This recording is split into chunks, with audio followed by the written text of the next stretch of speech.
Highlights of his tenure as the country's president has been his ability to express himself through singing. And now in studio, we're very pleased to be joined by political analyst, Mr. Dumisani Hlophe, to look at the former president's use of song, in particular his three favorite ones, namely Mshini Wam, Yinde, lendlela, and Ngimanxeba. We would also look at the timelines for these songs and what was actually happening at that time in his political career at the time. Mr. Hlophe, good morning, sir. How are you doing this morning? Thank you. I'm very well, thank you. Good morning to your viewers as well. Thank you so much for joining us. Look, before we talk about the significance of the lyrics, let's first listen to one of Zuma's favorite songs, Mshini Wam.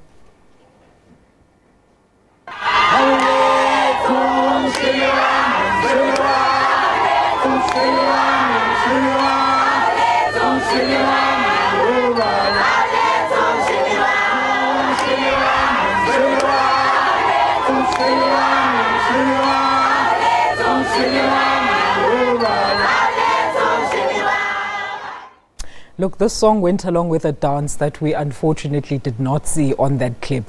Dumisani, what was the significance of the lyrics at this time that Umsholozi was singing this song? Basically, Mshini basically means, bring me my bazooka. Well, I'm not so sure about that interpretation of a bazooka, but there's a strong correlation between arts in the African continent with resistance, with fighting back. So in most cases, when people sing, it's not so much about the song, it's about what is being stated in the context of that society. So just before he started singing Mshini Wam, which it was somewhere between him being fired by then President Thabo Mbeki. Remember, he was a deputy president. Yes. And then there was an issue, that Shabir Sheikh issue, and then Shabir was found guilty, and then Mbeki fired him. So somewhere in between, Zuma was fired. So he was about to leave the NEC of the ANC, but then those that wanted to get rid of Zuma through Mbeki through elective processes within the ANC, they encouraged him to stay and fight back. So this is just before he started singing that song, by the way. One of the important things that he said was that Yena walusa. Which means he did go look after cattle. Yes, and for those of us who come from rural communities, we know some of the stick battles that they take place in those rural communities. So in other words, when he started singing Mshini Wam, he was declaring that he's ready to fight back. So the message was literally in song. Yeah, exactly. But in most cases, that's what we do, as Africans, when we want to take up a particular issue. So it's like the song fight the boer, kill the farmer. It's not so much about that literally, it's a call. But Dumisani, look. So I was expressing his desire that, look, Segwanele, man, I'm fighting back.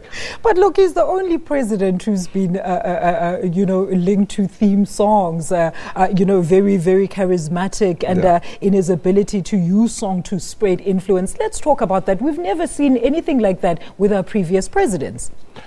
Look, it depends. I mean, he is charismatic. So part of the charisma is the ability to reach out to the emotions of your followers, to take up a particular action. And the various leaders, by the way, based on their training, they do assume a particular type of political leadership. So you take Mandela, for example, he was a lawyer. He was used to arguing. So that's what he used to express himself through rationale and logic and arguments. And you take Thabo Mbeki, he spent too much of his time in the... He was an econ guy. He was an econ guy, but beyond that, he spent too much time in exile convincing the rest of the world that the ANC was not a terrorist organization, it was a liberation movement. So that comes up in terms of his type, of leadership. And Zuma, perhaps, having grown up in a much cultural environment and that type of a situation, he's more than likely to express himself through cultural expressions. Why couldn't he just be upfront with these people and say, listen, this is what I'm saying to you, and not sing them in the song? No, you couldn't. Remember that what he does, when you sing a song, you are galvanizing a people. So Mbeki could have chosen African Renaissance as logically to galvanize the rest of society to join him. But then Zuma, I think, has chosen the cultural route, which is an integral part, of our history as African. But so he's not doing anything. His identity as he's not doing anything. Yes, he's not doing anything out of the ordinary. And his 4 wives as well. Well, let's now listen to another song where South Africans have also come to identify with the former president. Hey, Yinde, lendlela. Oh, Yinde.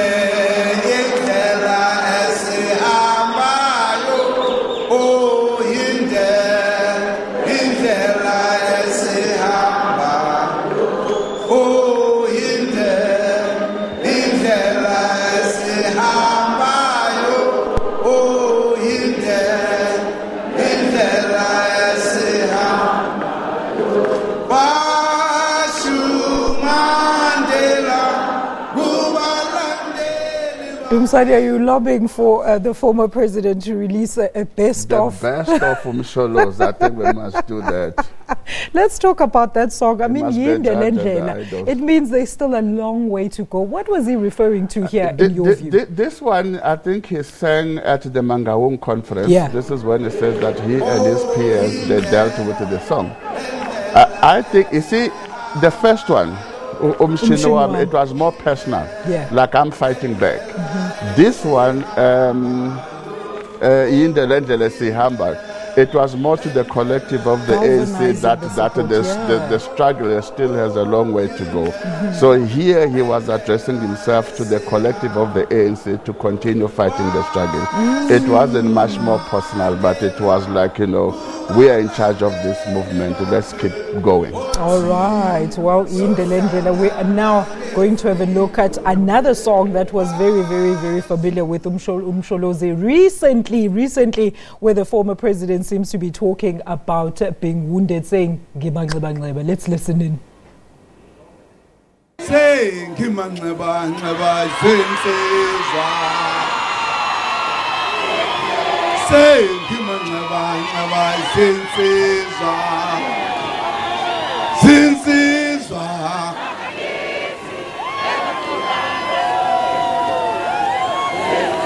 Say Ngimanxeba, nxeba, zinsizwa. Say Ngimanxeba, nxeba, zinsizwa. Zinsizwa zangakithi engakhula nazo. Say ngidikwa zinsizwa. Say ngidikwa zinsizwa. Zinsizwa zangakithi engakhula nazo. Say Ngimanxeba, nxeba, zinsizwa. Say Ngimanxeba, nxeba, zinsizwa. Zinsizwa zangakithi engakhula nazo. Say Ngimanxeba, nxeba, zinsizwa. Say Ngimanxeba, nxeba, zinsizwa.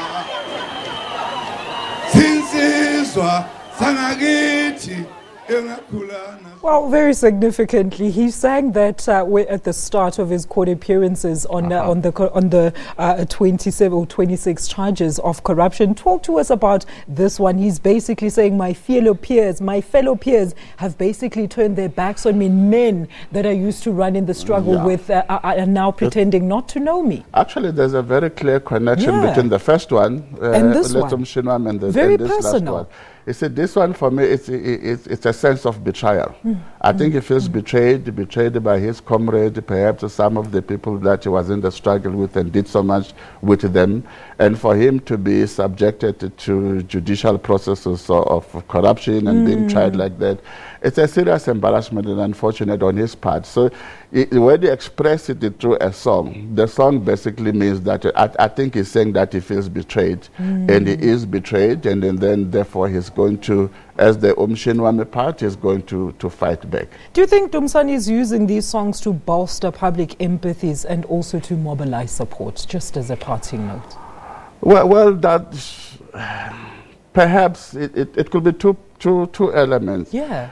One is it's self-motivation on his part, because when you sing, you inspire yourself, you True. motivate yourself, you know, you energize yourself. So that's part of it. The second part, in that public support in this instance, is important. So he is tapping on what the people are familiar, sentimental, emotional about it, and therefore galvanizing that public support, which is important in political trials. Thank you so much, Dumisani. So you're saying that you will buy or support The a best of Zuma CD if it was a collaboration, if it was brought out. That is political analyst Dumisani Hlophe in studio with us, talking to us about some of Zuma's, the former president, some of his most formidable songs that we've come to identify him through.